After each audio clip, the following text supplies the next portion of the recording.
Football at 4 is powered by the Inside the Birds podcast. It's brought to you by Bet365. Whatever the sport, whatever the moment, it's never ordinary.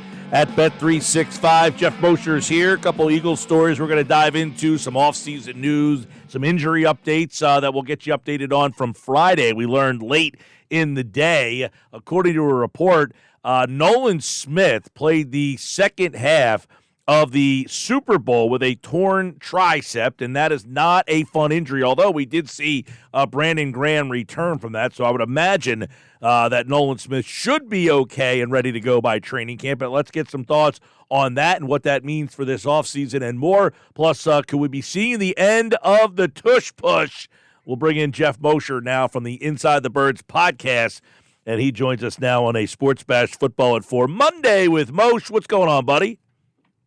Hey, Mike, how's it going? You enjoying this? Well, you're in an office, but the weather's nice today. Yeah, I was outside earlier. I did get outside a little earlier today and enjoy the beautiful weather. I feel like I'm at Philly spring training with this weather right now. So nice out. That's a little extreme, my friend. Well, I have been down there where it feels like this, but no, we're ready looking at some of the Eagles stuff here. And first, get your thoughts on that news. A couple things on Nolan Smith, for him to play entire second half with that thing, and then the possible impact for training camp and moving forward for Nolan Smith. Yeah, like you mentioned, you saw Brandon Graham be able to come back and play within a pretty short span there of, what was it, like 6 to 8 weeks that it wound up becoming, and he was able to give you some snaps. So it sounds like Nolan Smith should be all right. It all depends, again, on the extent of the tear. Sometimes you get a partial tear, sometimes you get a full tear. The fact that he was able to play the second half and play through it just shows you that adrenaline is a heck of a thing. And yeah, he'll have absolutely plenty of time in this off season. Now, maybe he misses a little mini camp time where they take it easy with him in mini camps and at the start of training camp. But he's going to play a prominent role next year, Mike. With Josh Sweat likely to go in free agency, and Brandon Graham most likely, we'll say, to retire, and the Bryce Huff situation sort of uncertain and out there. I mean, it's as we sit here today and talk about the Eagles' edge picture, it starts to me with Nolan Smith and Jalix Hunt, which is who would have thought we'd be saying that going into the year. Well, I want to bring up Smith a little bit here. He played about 70% of the snaps. He had 6.5 sacks. Does that number go up? Does he take a big jump, or is this kind of like, I mean, it's crazy to say is this who he is. But, if you project Nolan Smith going forward, is he a guy that's, still getting up and up and up, or is he a guy that's about 70 snaps, 6.5 sacks, somewhere around there, or do they project more from him? Yeah, I mean, that's impossible to tell, and it's obviously it's not always about sacks. It's about pressures and the ability to play a certain number of snaps and pinch the pocket. So those are the bigger issues. He made a lot of strides. I think he still has to come a certain distance in terms of hand usage. I thought he made the biggest strides in usage of learning how to turn speed into power.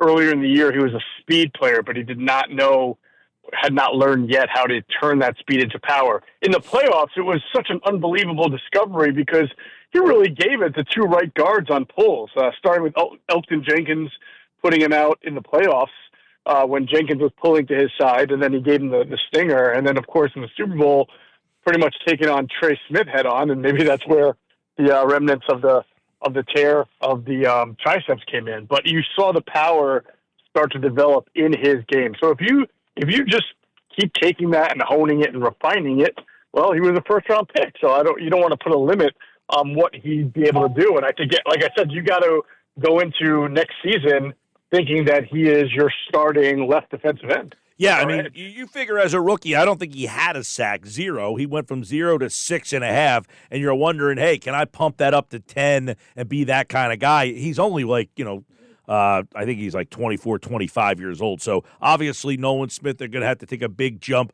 They're hoping to get a big jump from him because that linebacker position, Moshe, seems to be in flux now. They don't know what's going on with Bond. They don't know what's going on with Burks. And then, of course, the injury to Nakobe Dean. So you got to get pass rush from somewhere. And then, you got to figure out what you're doing at linebacker because you're possibly losing Milton Williams and Josh Sweat, two guys that can get to the quarterback. So we might have the same discussion next year as we had early this year. Where are you getting pass rush from? Very possible, although, that's what they've got free agency and the draft for. But you're right, they're probably going to lose more in free agency, at least from a production standpoint, than they gain because you just never know what to expect from rookies. But the one thing about the Eagles is they typically and generally make good decisions and good additions in the draft at that spot, interior and edge. And you have to think that this draft in particular, which is supposed to be pretty steep at defensive line, means that the Eagles are going to do some work there. Geoff Mosher, Football at 4. All right, I want to get a couple thoughts on the tush push here. The Green Bay Packers, I guess, have tried to get this thing banned. How crazy is it? Like, are the Eagles seemingly are the one team that has this in the arsenal? Would it be, in your mind, a big loss for this team if that happened? I mean, it's hard to say no. It wouldn't be a big loss because of how often they've used it, how successful they've been with it. But I have asked myself a lot, what would if you couldn't do the tush push, what would their conversion rate be on just your normal quarterback sneaks, or if you handed the ball to your 230-pound running back, Saquon Barkley, with your big offensive line? I feel like it would still be a pretty high conversion rate. Mm-hmm.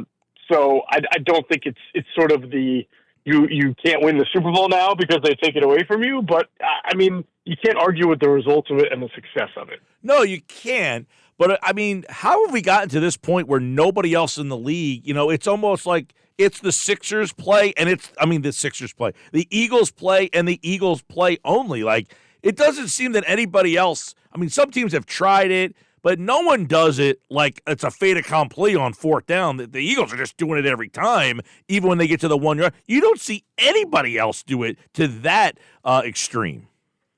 Yeah, I mean, there's a couple of combinations in that. Obviously, not too many teams have as gifted and big. Some teams have good offensive line and good offensive linemen, but they aren't as massive as the Eagles. And remember, it's still sort of a defensive advantage because at the end of the day, you get the guys in the box and their momentum going forward, right? Just like the Eagles offense, but you have to snap the ball and then lean forward. But not a lot of teams have a quarterback that can squat 600 pounds and has that extra kind of giddy up when he gets the ball in his hands. For example, the Packers are a team that has a good offensive line. They have a mobile quarterback, but we saw in the playoffs when they wanted to execute their version of the tush push, they used Tucker Kraft to do it. And that's because a lot of people don't want to put their quarterback in harm's way the way the tush push manifests itself with the quarterback getting under the pile. But Jalen's so big, so strong. I mean, he's not really big like tall, but he's just a rocked up and very strong lower body, strong trunk. He maintains a good lower balance. The Rams would never want to do that with Matthew Stafford. They'd probably get him killed on the third or fourth attempt. So that's why the Eagles are in that rare position to be able to do it. I think some teams probably could and probably would if they weren't going to outlaw it, which I've been saying now I'm late to it. I can't take credit, but I have felt all along that this play was going to get outlawed. And I really started to finally feel this would be the year, and it might not. But when you saw, was it Frankie Louvu from the Commanders try to jump over the pile a couple of times in the that Commanders game, it was started to become a mockery as the official had to get on the mic and put out a rule that not many people were all that familiar with, saying, hey, we might have to make the decision to give them a touchdown here if you don't stop, making this play a joke.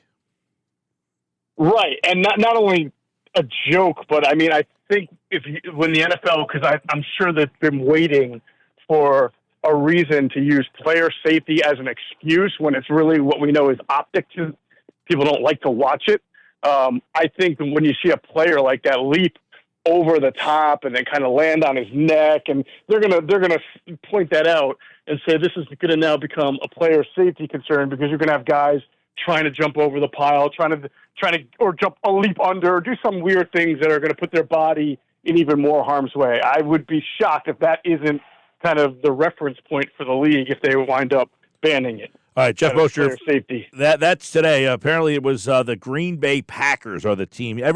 So, Geoff, just to explain to the people, each team or teams can put rules that they want to get voted on. You need 24 of the teams to vote one way or the other. But the Eagles have been a team that have put rule changes on the board in the past. Though the Packers essentially said, we are motioning to ban the tush push, right? And then that at the competition committee will vote on that. Is that how that would work? Yeah, it gets raised by the competition committee. They have meetings on it, and then I think eventually it goes to a vote of owners, if I'm not mistaken. I kind of forget the exact protocol of it. All right. So we'll keep our eye on that because obviously that would affect the Eagles more than any other team in the league, right? I mean, it's not even close. Oh, yeah. I mean, at this point, sure. All right. We talked about Nolan Smith. What is the outlook for you, Moshe, on Bryce Huff?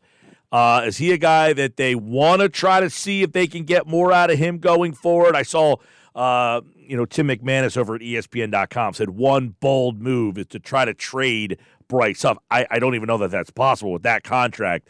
But if they could move him, would they, or do they want to see if they can salvage this thing? Well, I think it is possible to move him, and I know the contract is what it is, but a lot of that money would drain to the Eagles as well at that. Really, the Eagles, if they're going to absorb a lot, then you're taking on a contract that is not really as exorbitant as it would is if the Eagles just hold on. But there's still a lot of them there. So what I would see happening is... Hold on one sec, Moshe. You got a bad connection there. We'll try to clean up that connection for you here in a second. Because one of the things with Bryce Huff, the Eagles would have to make a trade with a post-June 1 designation. That would give the Eagles an additional $4.3 million in cap space, $3.3 million in dead money. And if the Eagles can get, some sort of mid-round help there. Here's the thing. As somebody mentioned in another article, which was there are two teams that could have some interest in Bryce Huff. One, Robert Saleh was Bryce Huff's coach in New York with the Jets. He could possibly have some interest in bringing him to San Francisco, where Robert Saleh is back as the defensive coordinator. And then Jeff Albright, who was the interim coach for the Jets, he was also the coordinator with the Jets. He was the defensive coordinator when Saleh was the head coach. I believe he went to Atlanta to be the defensive coordinator in Atlanta. So could he say, hey, I got a lot out of this guy. I'll take him back here. So that is a possibility. I guess those two teams will bring Geoff Mosher back into the conversation here for Football at 4. Geoff, those are the two teams I threw out, San Francisco and Atlanta, because Huff played for Saleh and the defensive coordinator from the Jets who just went down to Atlanta. But I don't know how realistic, what kind of value Huff has around the league. Not that you even care what you get in return. That would be more about getting some relief. Yeah, and that's the point I was going to make. You're not going to get a whole lot in return, but you would move on. Let's say you get like a 6 with a conditional pick, like it can become a 5. That enables you to at least get some kind of small value. And really, you move on. And you were mentioning Saleh. Yeah, I can see because he has a proven track record with other schemes and other coaches that maybe somebody would be interested in being able to take him on, not giving up a lot because of the salary, but you take him on and maybe you get lightning. No, I don't want to say lightning about it. Maybe you get the Bryce Huff of 2 years ago or something close to that where you feel pretty comfortable. Why do you think it didn't work? Outside the injury, he was not playing well. Yeah, he wasn't playing well. There was a lot made about, how Vic was using him, whether he's better with his hand in the dirt or as a stand-up guy. Is he a dropper? I mean, the reality is this. A lot of things in free agency, a lot of times it's projection. The guy did not play full games for the Jets. He was what they call a DPR, a designated pass rusher, because they had their starting edges and he would come in on third down. So he never really had to play the run as much. I don't know how much dropping into coverage he did. There are totally new and different responsibilities when you're playing in the Eagles scheme compared to what the Jets were doing. And sometimes that stuff can get in your head and make you not as fast and reactive as it's been in the past. So that could have been an issue too, where he's swimming and then he gets hurt. So for a whole variety of reasons, it wasn't working. But the biggest telltale sign was that it probably won't work going into the future is even when he got healthy and later in the year and started practicing and the Eagles had some depth issues there, he still wasn't playing. So he's clearly someone who didn't endear himself to Vic. And Howie is smart, and rather than sit here and try to force, have a player on the roster that he knows his defensive coordinator does not want to play, I could see Howie being pretty aggressive in trying to unload him, taking the hit. You won the Super Bowl, so no one's going to really rip you too badly for it, and seeing what kind of value you can get. Now, it doesn't mean it's happening this week at the Combine or before free agency. It could be in the training camp. That's when a lot of those kind of moves are made. All right, man. Well, we'll keep our eye on that one because if they can figure out a way to move Bryce Huff, I think that would be interesting. Or, quite frankly, if they can figure out how to guy who had 10 sacks a year before and got a $15 million contract, that would be helpful too, right? I mean, how about that possibility? Yeah, I know. It's kind of hard to have foreseen all of this unfolding and the Eagles still winning the Super Bowl. But clearly, Nolan Smith and Geoff are the guys that they want to move forward with. So I know that there's this kind of thought process where you keep people think the Eagles are going to hold on to Bryce Huff and see what they got left, and see if they can't coax this or that. And I'm not so sure about that. I think if you're not in the guy's wheelhouse, if you're not in the coordinator's plans, you're not. And kind of like they did with Jalen Reagor after 3 years, they cut their losses and said that's it. They're not going to play him. He's not. I know what the contract situation is. I know how bad it looks, but it looks worse when you're paying a guy that much money to sit there on the bench and not play. Yeah, no doubt. All right, Geoff Mosher from the Inside the Birds podcast.